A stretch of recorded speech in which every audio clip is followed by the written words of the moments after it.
In terms of efficacy of marijuana in treating PTSD, we have numerous anecdotal reports from our combat vets and even from other first responders like police and fire talking about how valuable cannabis has been in managing their symptoms. My name is Sisley, and I am on faculty at the University of Arizona, where I practice internal medicine and psychiatry, so I'm mostly doing primary care for seriously mentally ill patients. People who suffer from post-traumatic stress disorder end up on 5 or 6 different psychiatric meds, and then they're plagued with all kinds of side effects and drug interactions.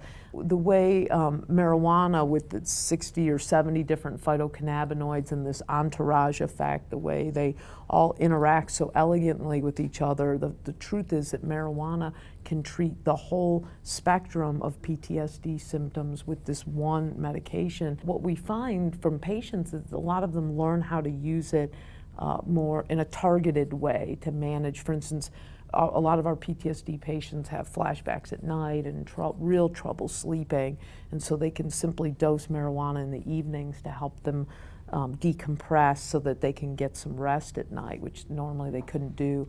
And what's really the beauty of marijuana for treating PTSD is such a complex syndrome.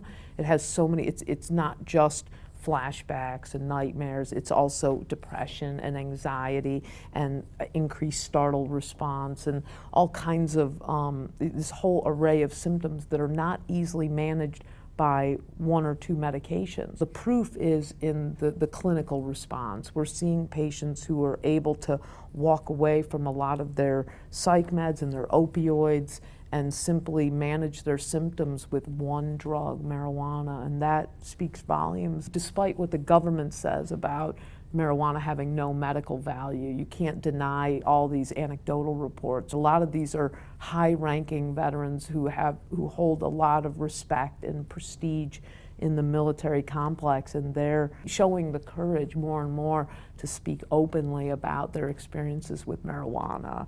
And I think that's been the most valuable thing in trying to move this issue forward.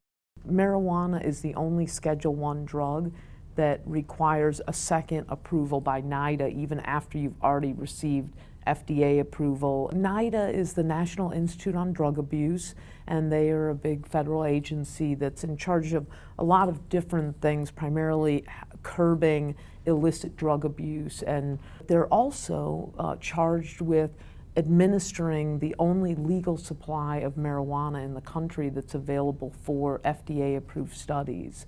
So NIDA has, what we call it, the NIDA monopoly. It's a term that we've coined to describe the situation where they have basically a government-enforced monopoly on the only legal supply of marijuana. So if NIDA doesn't like your study, they can essentially derail it by never agreeing to sell you marijuana for your FDA-approved study. In our frustration with trying to overcome this NIDA monopoly, we've created this political action committee called Americans for Scientific Freedom, and I think that's a very appropriate name because we are desperate to ensure that science is never trumped by politics. We believe that rigorous scientific studies deserve to be implemented and should never be shackled by the political environment that we're in. If you want to support Americans for Scientific Freedom and contribute to this political action committee, you can go on our website, americansforscientificfreedom.com,